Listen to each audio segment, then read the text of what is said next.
Hiring a virtual assistant. It's a great way to benefit from geo arbitrage, but let's talk about 3 tips to make sure you're maximizing your productivity. Hi, I'm Andrew Henderson, editor-at-large of nomadcapitalist.com, where we share tips on finding more freedom, more opportunity, and a better lifestyle by looking beyond your own borders.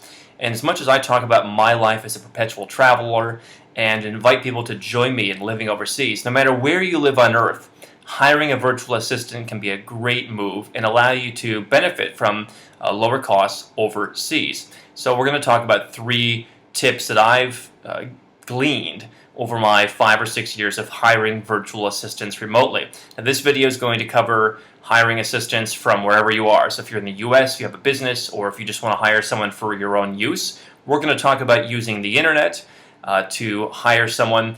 There'll be another video and article about how to actually hire people on the ground and the best places to do that if you're actually running a business overseas. So let's get into it. I'm actually in Jakarta, Indonesia right now, where people with lower skills can earn as little as 2 million rupiah per month. That's about 170 US dollars.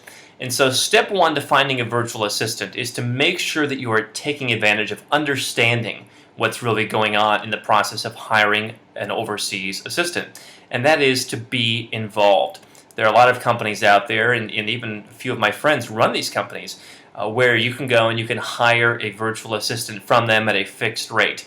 Perhaps it's $700 a month for a lower level assistant, or $1,000 or $1,200 a month if your assistant has very good English skills. It differs by country. A lot of these countries or these companies are obviously based in places like the Philippines, occasionally India. And so they basically have a team of people, and their argument is that they can sub out staff if your virtual assistant quits, or if you have a problem, or whatever, or you have an extra need, whatever the case may be.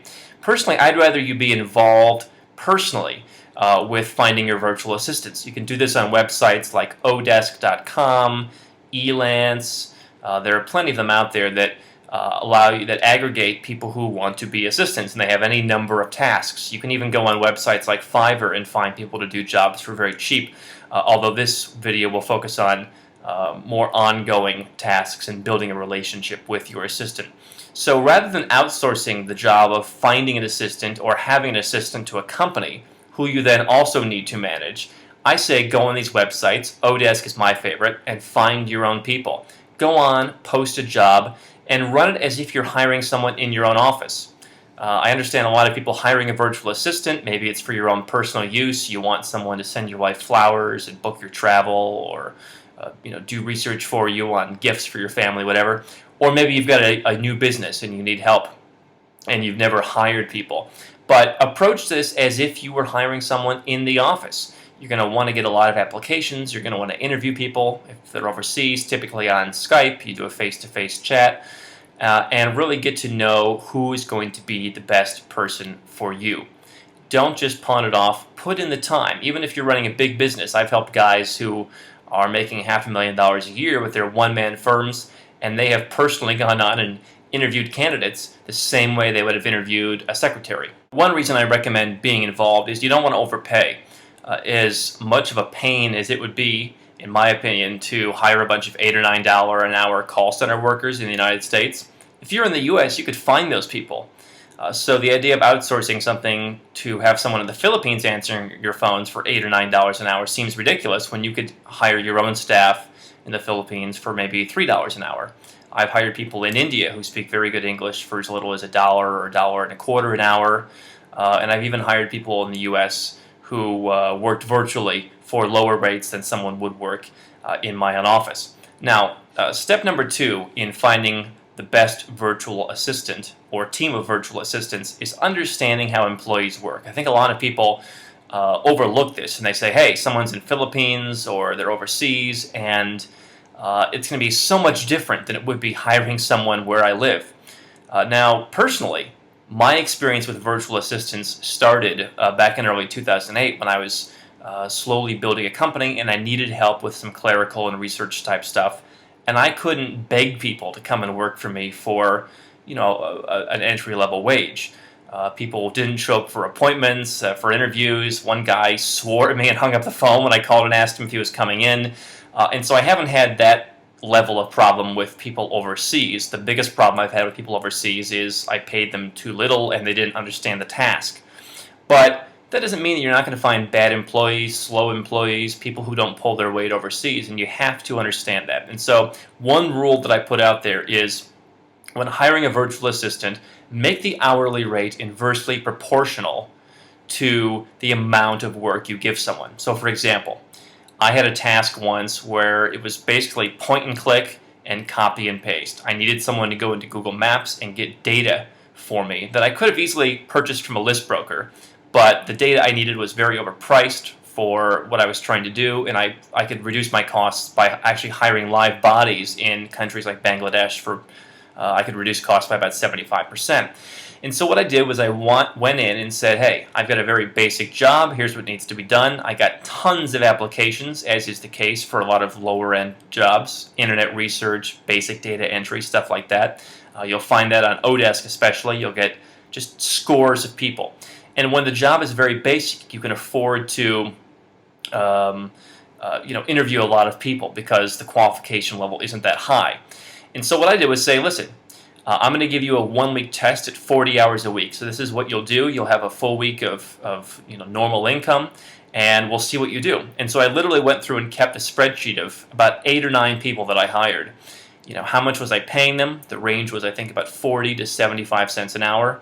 And I literally said, okay, this person at 40 cents got me 2,000 leads in the hour. And so here's their productivity. Here's the guy at 75 cents. The higher end people typically came through better, but I was able to figure out, hey, who are the top 2 or 3 people out of these 8 or 9 that I hired? And I was very upfront with the contractors, with the virtual assistants, about what my process was. You are competing for a long-term deal, and whoever makes the cut will get the same 40 hours a week that they're working now.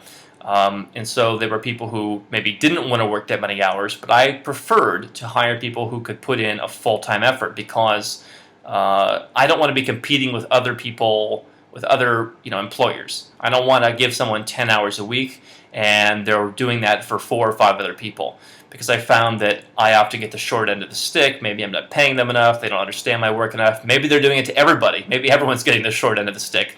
But I found that you get better, more loyal, productive people when you make it their main gig. Now, obviously, once you find those people that work best for you, you're going to want to reward them, because there are so many people out there that aren't perhaps up to snuff as much as you'd like. I haven't had people who do a horrible job or take advantage of me. Very rarely has that happened to me out of hiring probably several dozen, 50 or 60 different virtual assistants for different tasks. But you want to make sure that the people who are doing the best job get a reward. So for example, with my copy and paste task, I had the best guy who, after the task was completed a month or 2 later, I found other things for him to do. I think he had gone from 60 cents to 80 cents. Now he wanted $1, and eventually I raised him to $1.25, which for Bangladesh, especially at the time, was a pretty decent wage. And so you want to make sure that you're keeping pace with what someone could make somewhere else, because the good talent, obviously, just like in your office, is hard to find. And so paying people a little bit extra to do a great job for you is obviously much more beneficial to your time than having to go and hire 9 new contractors for the same task every few months because you're trying to cheap it out. So do know that a lot of the best virtual assistants will bid lower and then ask for raises soon after that. They get the drift that you're happy with their work. To me, that's a much better system than much of what I've experienced in the West, where people demand high wages because they just assume they're the best at the job, when in reality their work ethic is very poor. So this system is kind of the reverse of what you may experience of in-person hiring in countries like the United States, where people will come in and say, hey, let me prove myself. But then you need to take the ball and run with it. Now, the third tip on hiring a virtual assistant remotely is to understand value, the value proposition that you're getting, and also where to find it. So again, I talked about the website odesk.com. Now, that's a little bit lower end website from what I've experienced. It seems to have kind of degraded a little bit, but I personally like that because you've got a wide range of people.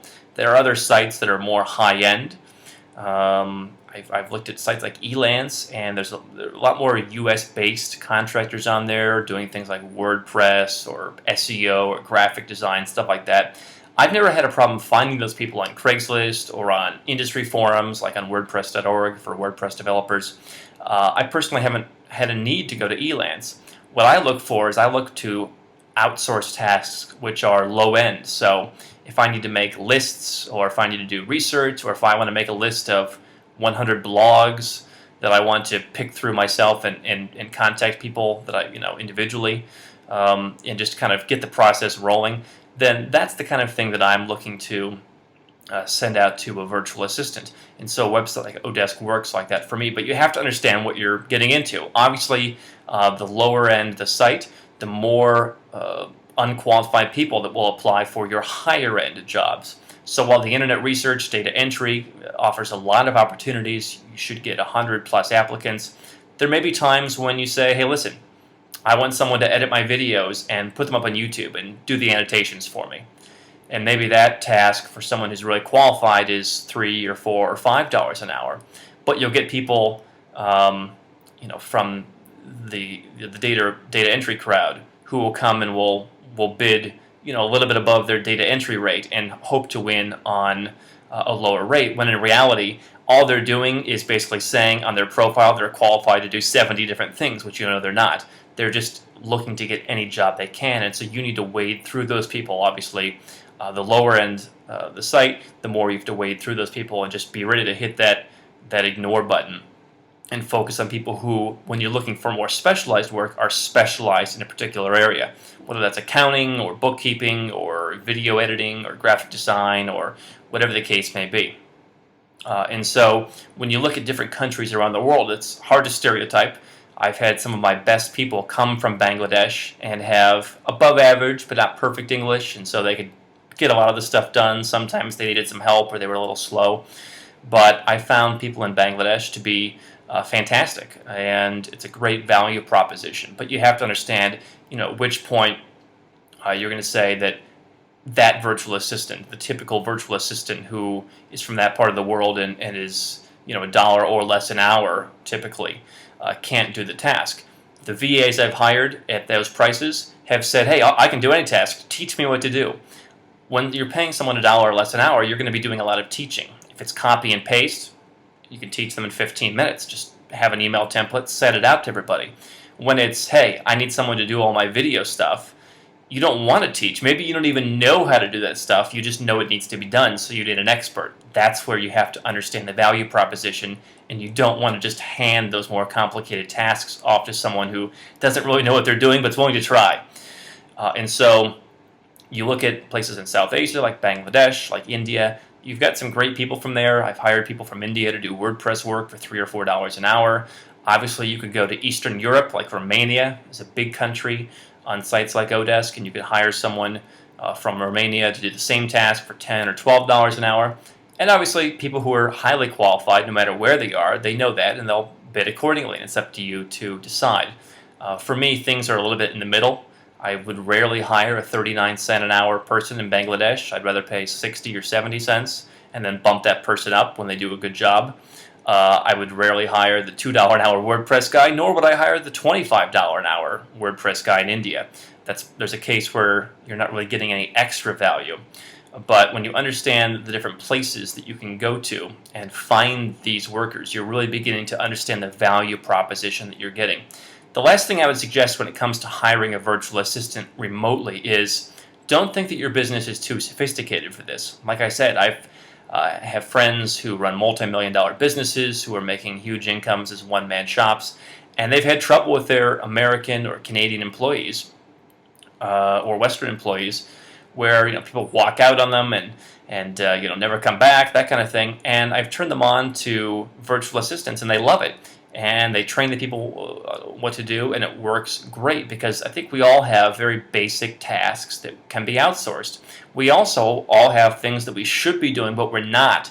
For example, in your business, should you be doing more YouTube videos? Should you be upgrading the graphics on your website? Should you be doing any number of things that you're not doing because it's menial and you don't have anyone on your staff who can do it, but it should be done, and you could outsource that, and for $500 you could do a short-term contract with someone to fix that problem, and it'll grow your business. So I think there are ways for everyone to benefit from hiring a virtual assistant. It's just a matter of finding what works for you, finding the value proposition that works for you, and building the right teams. Don't just hire one person. Have applicants, find the best people, and prioritize them. Best, next best, and then all the people that you're going to pass on. Just like if you were running a real business. And obviously be ready for someone to not work out and have the next guy. That's why I always build teams. So the more complex the task, the smaller the team. Data entry tasks, I'll build 8, 10, 12-person teams, do the test, and then move forward with the people who work and not hamstring myself.